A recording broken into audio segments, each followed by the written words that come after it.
আজকে আমি একটা নতুন খাবার খাইছি, কুমড়ো পাতার ভেতরে পুকুরের ছোট মাছ। দারুণ হয়েছিল খেতে। প্রথমে মাছগুলোকে টমেটো, কাঁচা পেঁয়াজ, কাঁচা লঙ্কা কুচি কুচি করে কেটে একদম ভালো করে মিক্সড করে নিয়েছিল।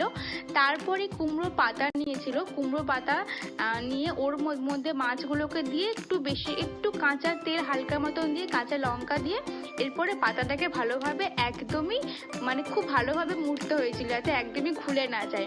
আমি তো মাকে বলছিলাম যেটা খুলে যাবে না, মা ভীষণ শক্তভাবে বেঁধেছিল, এই যে দেখতে পাচ্ছ, যাতে না খুলে যায়, পুরো মেনুটাই নষ্ট হয়ে যেত খুলে গেলে। তারপরে কড়াইয়ে হালকা তেল দেওয়া হয়েছিল, বেশি তেল দেওয়া হয়নি।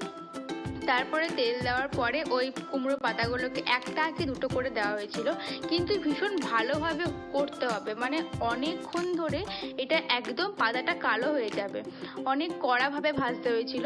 কিন্তু খেতে এত ভালো লেগেছিল, আমি লাইফে ফার্স্ট টাইম খেলাম, এত ভালো লেগেছিল খেতে। তো এইটা দিয়ে ভাত খাওয়া হয়ে গেছিলো। আর এইটা পুরোপুরি একটা নতুন টাইপ, পুরো নতুন মেনু লেগেছিল খেতে আমার আজকে, তাই তোমার সাথে শেয়ার করলাম। টাটা।